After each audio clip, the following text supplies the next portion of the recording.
30 বছর রাসূলের মহব্বতের দাবি করেন মিয়া।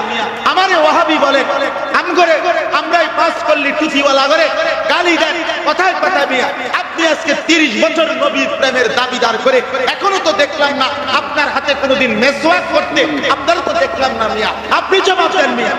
মিয়া বলেন মিয়া, আপনি কেমনে রাসূলের প্রেমিক হলেন? আমি বলেন এই মেসওয়াক এটা কওমি মাদ্রাসার হুজুরদের নিয়ম। তাইলে তুমি কারে ওয়াহাবি গালি দাও? কারে দাও? তুই আমার দলভুক্ত হওয়ার দরকার কি?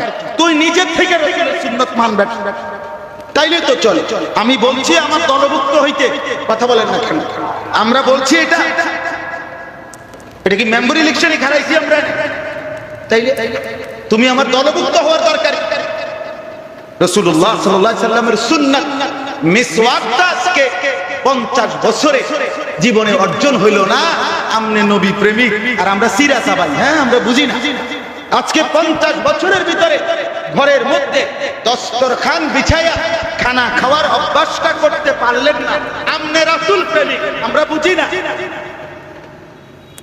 আমরা নবীর দুশমন, আমরা নবীর দুশমন, আমরা জিলাফের দুশমন হইতে পারি, রাসূলের দুশমন না।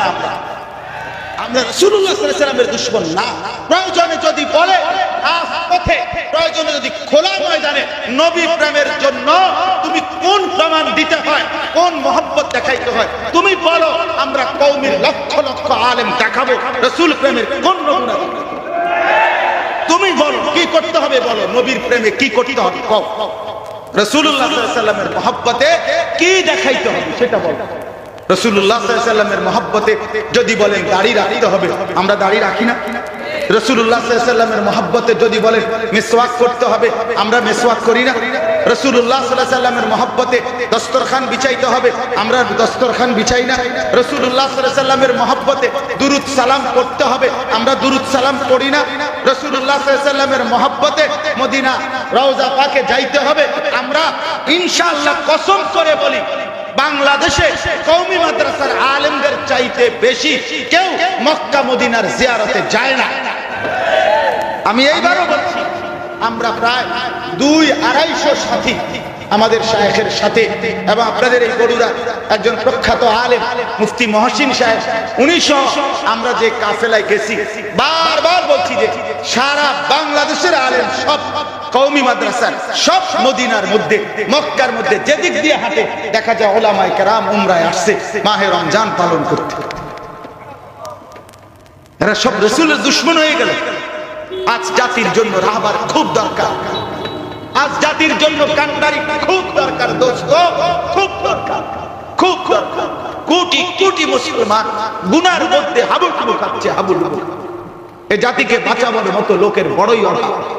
প্রতিদিন দুশমন ষড়যন্ত্রকারীরা ইসলামের বিরুদ্ধের দুশমনদের প্রতিদিন আমার মনে হয় একটা একটা নতুন দল তৈরি হয়, তাদের মিশন একটাই, এই জাতিকে আলেম থেকে বিচ্ছিন্ন করা। প্রতিদিন প্রতিদিন প্রতিদিন দাওয়াত ও তাবলীগের এই মহান কাফেলাকে বিচ্ছিন্নের এক রূপ বানাইছে। কেন? শুধু বিচ্ছিন্ন মাকসাদ না, মাকসাদ একটাই, উলামায়ে কেরাম থেকে এই জাতিকে বিচ্ছিন্ন করা।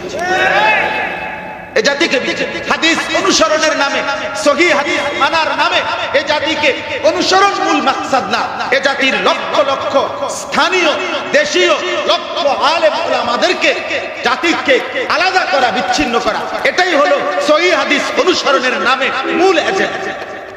আর কিছু না, অন্য কোনো কিছু, অন্য কোনো কিছু। শুধুই মাত্র বিদআতের মধ্যে ডুবায় রাখা অসংখ্য মানুষ হক্কানি ওলামায়ে কেরাম থেকে জাতিকে বিচ্ছিন্ন করে দিচ্ছে। এটা তো চলতেছিল দীর্ঘদিন, এখন থেকে নতুন নতুন আরো চলতেছে। আপনাদের কাছে আমার অনুরোধ, আপনাদের প্রথম বক্তব্য ছিল এটা, আমরা যেন মাহে রমজানের যে তাকওয়া মাকসাদ, এটা যেন আমাদের মধ্যে অর্জন হয়, এটা যেন আমাদের মধ্যে প্রকাশ পায়, আমরা যেন গুনাহ ছেড়ে দেই, আমরা যেন নেক আমলে অভ্যস্ত হই। বলেন ইনশাআল্লাহ। 2 নাম্বার কি বললাম? মাহে রমজান পরবর্তী আমাদের মধ্যে যেন শুকর থাকে। কি থাকে বলেন না? কি থাকে বলেন? শুকর। শুকর কি? শুকর হলো আল্লাহ তাআলার নিয়ামতের কৃতজ্ঞতা। তো সেই শুকর কিভাবে আদায় করতে হবে? এক নাম্বার, আল্লাহর সমস্ত নিয়ামত অন্তরে স্বীকৃতি দিতে হবে আর উপলব্ধি করতে হবে। দুই, জবানে আলহামদুলিল্লাহর বাক্য বারবার বলে স্বীকৃতি দিতে হবে। তিন, আল্লাহর দেওয়া প্রত্যেকটা নিয়ামত আল্লাহর মর্জি মতে ব্যবহার করতে হবে। সর্বশেষ একটা কথা বলে শেষ করছি, শুকরের বিনিময় কি, শুকরের পুরস্কার কি? জমিন থেকে শুকর আদায় হবে আর আজিম থেকে লা আজিদান্নার নিয়ামত আসতে থাকবে। এখানে হবে শুকর, ওখানে হবে লা আজিদান্না। এখানে লা ইন শাকারতুম, ওখানে লা আজিদান্না। এখানে বান্দা করবে শুকর, ওইখানে আল্লাহ তাআলা ওই নিয়ামত আরো বাড়াইতেই থাকবেন, বাড়াইতেই থাকবেন, বাড়াইতেই। আরেকটা কথা হলো, এই শুকরে একটা গুরুত্বপূর্ণ মজার বিষয় হলো কুরআনুল কারীমে আল্লাহ তাআলা বহু ব্যাপারে, একটা খেয়াল করে, বহু ব্যাপারে আল্লাহ তাআলা বলছেন আমি আল্লাহ ওইটা দেওয়ার ক্ষেত্রে মাইয়াশা, যাকে চাই, ইয়ারযুকু মাইয়াশা, আল্লাহ যাকে চান রিজিক দেন। ইয়াবসুতুর রিজকা লিমাইয়াশা, আল্লাহ যাকে চান তাকে আল্লাহ তাআলা রিজিক বাড়িয়ে দেন। মানে সবাইকে দেন না, যাকে চান? কথা বলেন না, যাকে চান। ওয়ায়াগফিরু লিমাইয়াশা, আল্লাহ বলেন আমি যাকে চাই তাকে মাফ করে দেব। ইয়াহাবু লিমাইয়াশা ইনাসান, আল্লাহ বলেন আমি যাকে চাই তাকে কন্যা সন্তান দান করি। এরকম বহু আয়াত আছে কোরআনে, আমি যাকে চাই তাকে দেই, যাকে চাই তাকে দেই।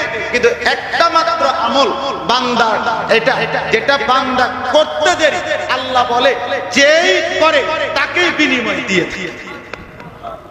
এনে যাকে চাই না, এটাই হলো শুকর। এটার নাম কি বলেন না? শুকর।